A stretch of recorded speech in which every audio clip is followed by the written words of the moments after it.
ઉભો રહે તમે તો બેટા, આ ડીશમાં છે એટલું તો ખાઈ જા. ના મમ્મી, મારે નથી ખાવું. તો બેટા જોઈએ એટલું લેવાય ને. હવે મારાનું શું કરવું? કાંઈ નહીં, કચરામાં ફેંક દ્યો. હું કીધું બેટા? કચરામાં ફેંકી દેવું એમ? તને ખબર છે તારી ડીશમાં જે અનાજ છે એ આપણા ઘર સુધી કઈ રીતે આવ્યું છે? અને ખબર છે આ અનાજ માટે કેટલા લોકો મહેનત કરે છે અને કેટલા લોકોનું તે મળતું પણ નથી? તને ખબર છે આ અનાજ માટે ખેડૂતો કેટલી મહેનત કરે છે? ખેડૂતો દિવસ રાત કાંઈ નથી જોતા, એની પાસે તડકો, છાંયો, ઠંડી, ગરમી બધું સહન કરીને આ અનાજ ઉગાડવા માટે રાતને દી એક કરી નાખે છે, ત્યારે આ અનાજ પાકે છે. અને ઈ જ અનાજને ઘરે લાવવા માટે તારા પપ્પા કેટલી મહેનત કરે છે ખબર છે તને? તારા પપ્પા સવારના વી ગયા હોય સાંજે ઘરે આવે છે, ત્યારે આપણા ઘરમાં અનાજ આવે છે. અને બેટા ઈ અનાજને તારી મમ્મી 1 કલાક રસોડામાં પકવે છે, તૈયાર કરે છે, ત્યારે જ આપણી ડીશમાં આવે છે. તું વાત કરે છે ફેંકી દેવાની? તું વિચાર કર, હવે આને ફેંકી દઈએ તો કેટલા લોકોની મહેનત પાણીમાં જાય.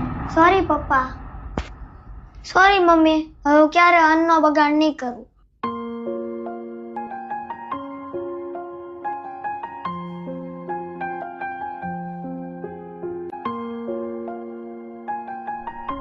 મિત્રો, ખેડૂતો અનાજ ઉગાડવા માટે ખૂબ મહેનત કરતા હોય છે અને ઈ અનાજ ઘરે લાવવા માટે પપ્પા ખૂબ મહેનત કરતા હોય છે અને ઈ અનાજ આપણા પેટ સુધી પહોંચાડવા માટે મમ્મી ખૂબ મહેનત કરતા હોય છે. તો અન્નનો ક્યારે બગાડ ન કરશો. અને તમને આ વાત કેવી લાગી કોમેન્ટ કરજો. અને જો આ વિડીયો સારો લાગ્યો હોય તો 10 પરિવાર મોકલી દેજો. પપ્પા, માર નથી ખાવું, મને નથી ભાવતું. કેમ, આમાં શું વાંધો છે? આ હું દરરોજ શાક રોટલા ખાવાનું હોય, મને નથી ભાવતું. બહારનું ખાવું?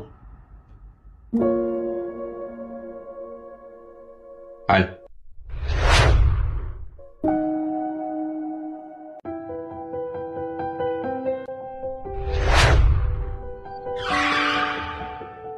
જો બેટા, જોયું કેવી રીતે ખાય છે?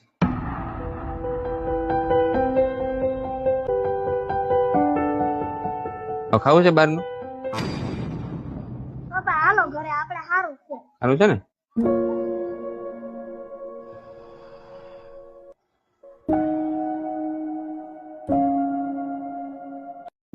કેવું લાગે બેટા? આપણને જે ભગવાન આપ્યું છે ને એ બહુ સારું આપ્યું છે. તે જોયું ને બહાર કેવી રીતે ખાતા હતા લોકો. અને બેટા ઘણા લોકોનું તો આવું સપનું હોય છે કે આવું સારું ખાવાનું મળે, આવું ઘરની નીચે પંખા હેઠે બેહીને ફેમિલી સાથે બેહીને ખાવાનું મળે, એવું સપના જોતા હોય લોકો. અને આપણી પાસે તો છે આ બધું.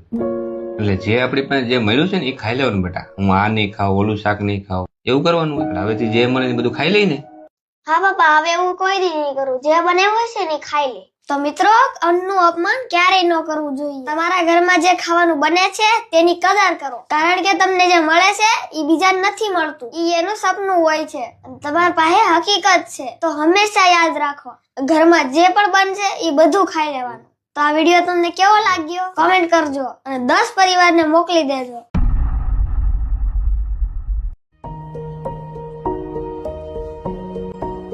હા મેં તો અહીંયા તો બેટા,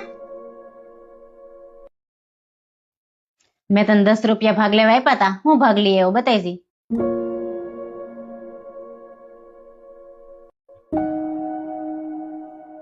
આ તો 2 રૂપિયાની ચોકલેટ છે, બાકીના 8 રૂપિયા લાવો. તને કહું છું બાકીના પૈસા લાય. બેટા જવાબ દે, મમ્મી કઈક પૂછે છે. મમ્મી ખોવાઈ ગયા. એમ કેમ ખોવાઈ ગયા? આ ચોકલેટ કેમ ન ખોવાઈ ગઈ? ક્યાંક રસ્તામાં પાડીને નથી આવ્યો ને? બેટા દુકાન જ ભૂલી આવ્યો ને. એક કામ કર, રસ્તે જોતો હોય જા. 1 મિનિટ બેટા, અહીંયા શું થયું બેટા? રસ્તામાં પડી ગયા પૈસા કે દુકાન ભૂલી આવ્યો? હે કે આમાં શું છે બેટા?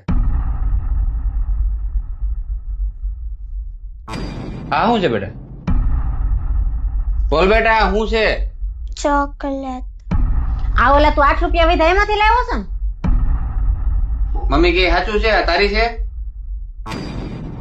તું ખોટું કેમ બોલો બેટા? આ ચોરી કહેવાય બેટા, અને એ ઘરમાં. આવું ક્યાં શીખો તું? તાર સ્કૂલમાં શીખવાડે છે આવું? તો દોસ્તારું શીખવાડે છે આવું? એટલે મેં તને ક્યાં ખોટું બોલતા શીખવાડ્યું છે? મમ્મી યાદ કરો, તમે 700 રૂપિયાનો ડ્રેસ લીધો હતો ને, ઈ તમે પપ્પાને 1000 રૂપિયાનો કીધો. બસ આમાંથી જ હું ખોટું બોલવાનું શીખો. બસ લેવે બંધ થા, બહુ જીબડી હાલે છે તારી.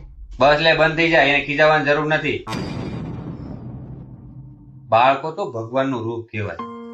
એ જેવું જોવે છે ને એવું જ તમારી પાસે શીખે છે. એટલે હંમેશા યાદ રાખો, જેવું તમે બાળકોને શીખવાડવા માંગો છો ને એની સામે એવું જ વર્તન કરો. તો મિત્રો, બાળક છે ને એક કોરી પાટી કહેવાય છે. તમે એમાં જેવું લખશો ને એવું લખાશે. એટલે હંમેશા યાદ રાખો, તમે જેવા બાળકોને સંસ્કાર આપવા માંગો છો ને એની સામે એવું જ વર્તન કરજો. તો મિત્રો તમને આ વિડીયો કેવો લાગ્યો કોમેન્ટ કરજો. અને જો સારો લાગ્યો હોય ને તો કેટલા પરિવારને મોકલવાનો? 10 પરિવારને. હા.